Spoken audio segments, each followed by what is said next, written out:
OC. Oh, thank you for inviting me. Thanks for having me. The orange curtain. Was it everything you expected and more? Tonight, we just kind of like, it was like we was chilling and had a good, big house party. That's Absolutely. What I felt like it was like you know tonight. When everybody gets up, people get up on the stage. And, yeah, it was and cool. They're like, he is so cool. I said, oh, you I'm a regular guy. Lil Jon. Yeah, I'm not the a-hole artist that everybody got to clear the stage. Nobody can be around here. Don't touch me. Don't look at me. No. Which I love that about you. I'm just a regular guy. You are absolutely. So tell me about the I'm Oh, you mean the Dave Chappelle stuff? Yeah. So tell us about that. Well, Dave ruined my life. He made it where I can't go anywhere without people screaming at me and hollering at me and chanting things at me. But it's great. Every time I'm on any kind of interview and people ask me about it, I thank Dave, honestly, because he helped me to go where music would have never taken. We did a sketch together where we was going back and forth, and it was basically improvisation, and he took it back and chopped it up and added his parts to it. But that was even amazing, to just sit there and improv with a comedy genius. People don't get those type of chances, to sit down with someone and do that, because I'm not a comedian. I think I'm funny as hell sometimes, but I'm not a comedian, and to sit there with a comedic genius and improv, and he takes it and creates something even greater than what we had when we just was messing around is amazing. So thank you, Dave, for having people scream and holler at me. All right, so your look. Let's talk about your look, because this is a guy, I did my research, because This is Liberace. Like, you have to give it up for Liberace. Like, people hate on Liberace, but Liberace has some of the most incredible jewelry and all kind of pieces ever. Like, so this is my ode to Liberace. I wanted some Liberace-esque. That's beautiful. A piece. So, that's white and, what is it, white and gold? Yeah. White and gold diamonds. Matches your teeth. Yeah, to match my teeth, exactly. You have to have an ensemble. Ladies and gentlemen, you have to have things to match. The carpet has to match the drapes. So last week I get the call and they're like, okay, you got this act coming in, you got Lil Jon, and what's this gonna be like? And and it's like, this guy, we've got a family event, and he's like, what, sign me up. He goes, I loved it. But I'm a father. My son is 12 years old, and we hang out all the time. I mean, he lives with me, of course. I mean, so I know I have a kid. I know how to keep it clean. It was not one curse word tonight. And I was so proud of you, too, because that was part of the contract, and I'm like, all right.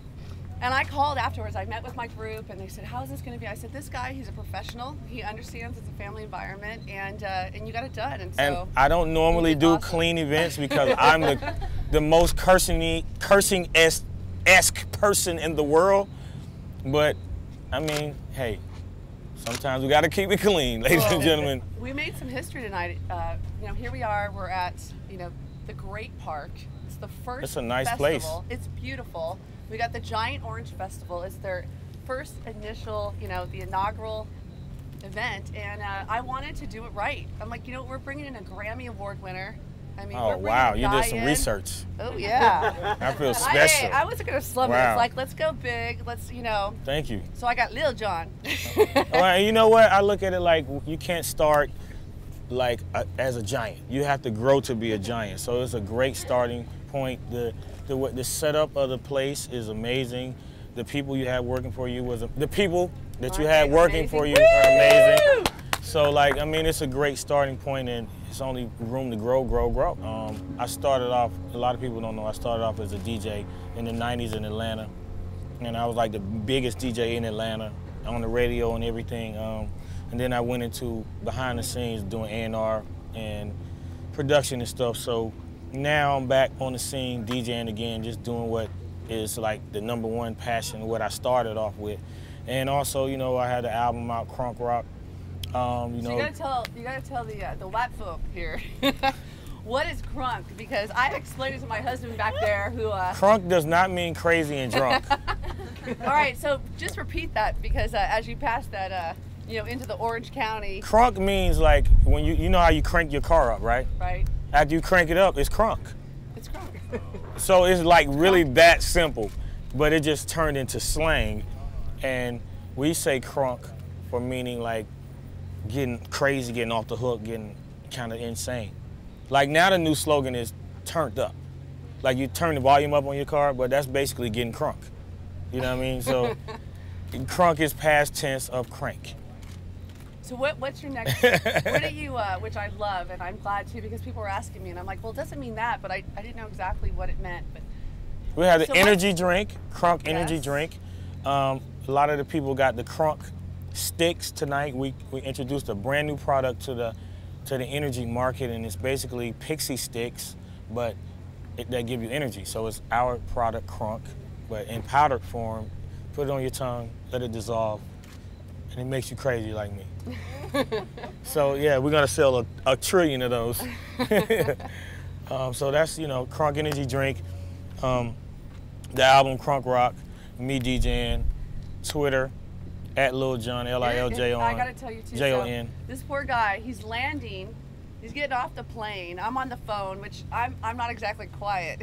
And I'm like, all right, we gotta make sure, we gotta let people know. And you'd been I had tweeted earlier. You're on it. I mean, you know, because my fans, like, people from all over the world follow me, and because I'm just crazy anyway. Like I say, some people just follow me to help them get through their day, because I give them some crazy anecdotes sometimes, and I give them you're the one. Yeah, that's me. It's you. And I give them a piece of my life. Like I farted one time at the airport, and some people came up to me to take a picture. Get a barking spider. And I had to tweet about it, because I was like, I wonder if they smelled it, you know.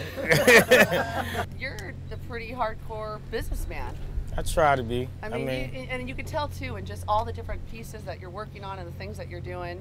I tell people all the time, you can't be a dumb millionaire. There's no stupid millionaires. You have to be intelligent. So, I mean, you have to be focused in business and stay on top of your stuff, and that's how you make money. So, last question. So, what would you tell your young self if you were to give yourself some advice? What would you tell your young self? In fact, I've got a 10-year-old and a 12-year-old, which, by the way, my son was the one who was up there, and he's getting the signature. I said, you march on up there. So. My son's 12 too. So. Very nice. I guess, you know what? For me, when I was younger, what helped me to become who I am today is by being just open to everything.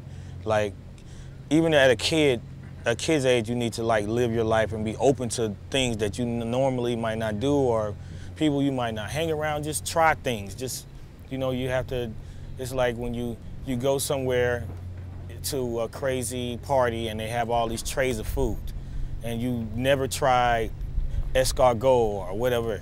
Try it, you might like it, you know. So that's my advice to youngsters. Like, you have to try different things, and by trying different things, it helps you to become yourself as an adult, because you never know what you're gonna like until you experiment and play around with stuff.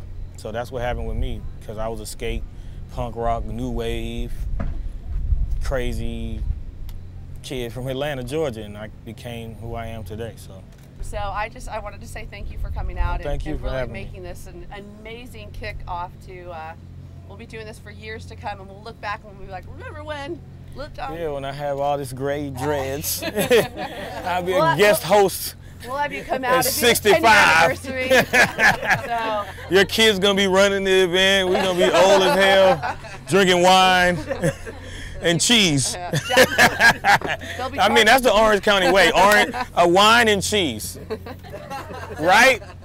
Where's the cheese? No, I'm just kidding. Okay. So we got to go out with yo-yo. You got to do your. Wouldn't be the same if I put you on the spot and. Did you really? I know. Come on. Yeah. Oh. Yeah. All right. Woo.